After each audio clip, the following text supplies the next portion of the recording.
Hello everyone.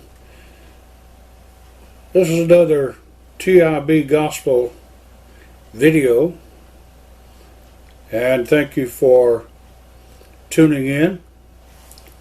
And I'm going to ask you to please like and subscribe. Hit that subscribe button and click the bell so you can be notified every time I put a video out. And like it, because it's the truth. Alright, so I want to get into what I have to say in this video right now. Thank you for tuning in. I really appreciate that. I love you all so much. But now here's the raw facts. We're living through a historical transformation in the nature of American power. Make no mistake, this is a revolution in both the application of power or technology and its moral purpose, its politics. America is at a crossroads. The fourth rupture in the country's short history. The current social movements cascading across America's cities and around the world, they represent a new chapter in America's story. Beginning with the War of Independence, then the Civil War, and then World War II. The United States now faces its fourth political struggle to finally and completely end the cancer of the aristocrats that's plagued the country since its beginning. Now the truth is that the era of the aristocrats is now burning out in America and around the world. After 3 centuries as the major operating system for the Western predominance, the aristocrats are now being rendered obsolete. Together, demographics, technological change, and popular resistance together are working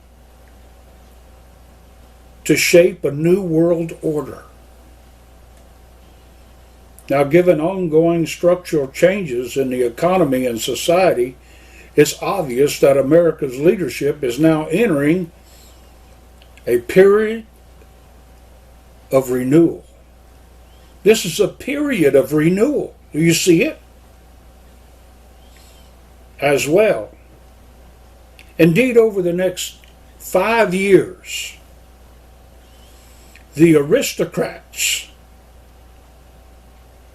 will become a relative majority among many minorities.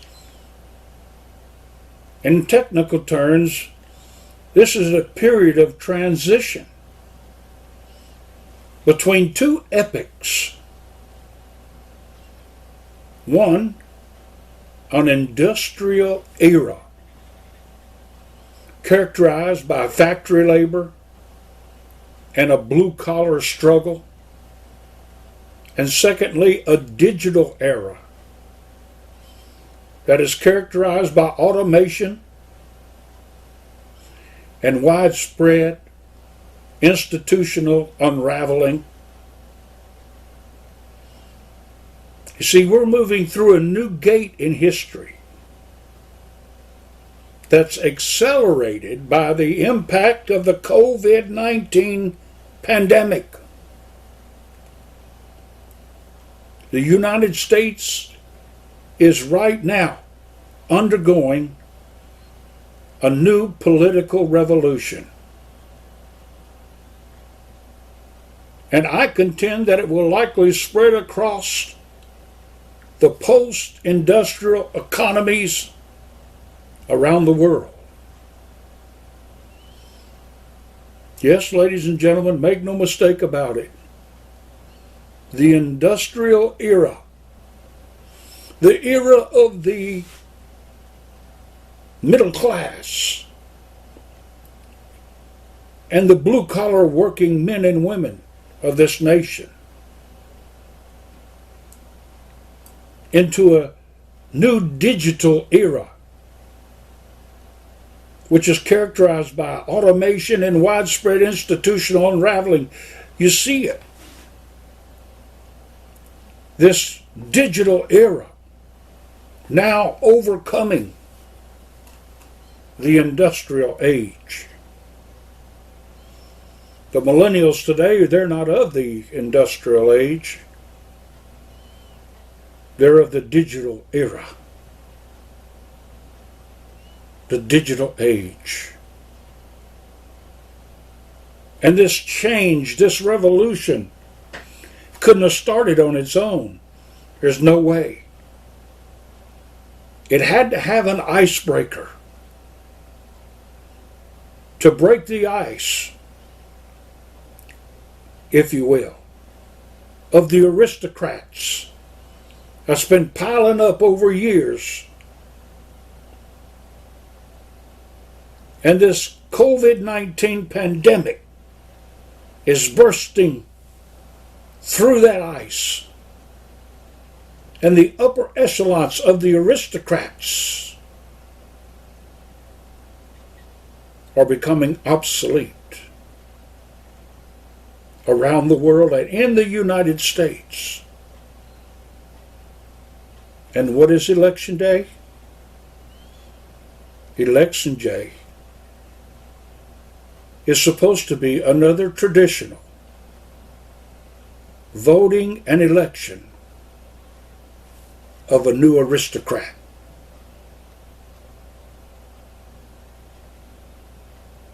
But I wonder if this election is going to be the same, or are we going to see the change in the old industrial age and the new technological era, and the rendering of the aristocrats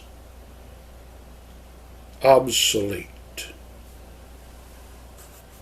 Thanks for watching. Wordsworth, Romney, obsolescence.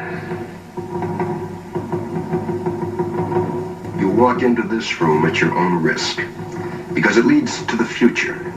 Not a future that will be, but one that might be. This is not a new world. It is simply an extension of what began in the old one.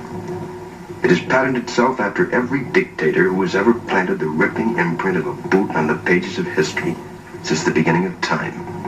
It has refinements, technological advances, and a more sophisticated approach to the destruction of human freedom. But like every one of the superstates that preceded it, it has one iron rule. Logic is an enemy and truth is a menace. This is Mr. Romney Wordsworth. In his last 48 hours on Earth, he's a citizen of the state but will soon have to be eliminated. Because he's built out of flesh, and because he has a mind.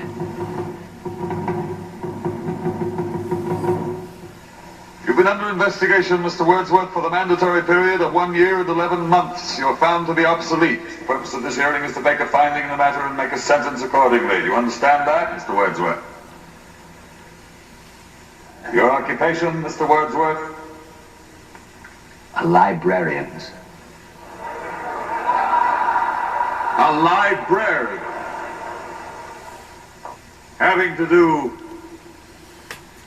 with books. Yes, sir? Books. Since there are no more books, Mr. Wordsworth, there are no more libraries. The field investigators in your sector have classified you as obsolete. Your rights are as follows, Mr. Wordsworth. You are to be liquidated within a period of 48 hours. You are obsolete, Mr. Wordsworth.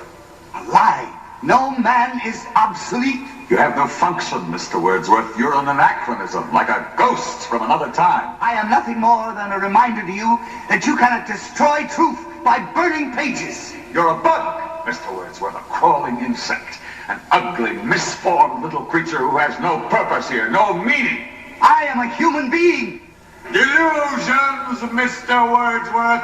Delusions that you inject into your veins with printer's ink. The narcotics that you call literature, poetry, essays, all kind, all of it an opiate. You have nothing but spindly limbs and a dream, and the state has no use for your kind. I don't care. I tell you, I don't care. I'm a human being. I exist. And if I speak one thought aloud, that thought lives, even after I'm shoveled into my grave.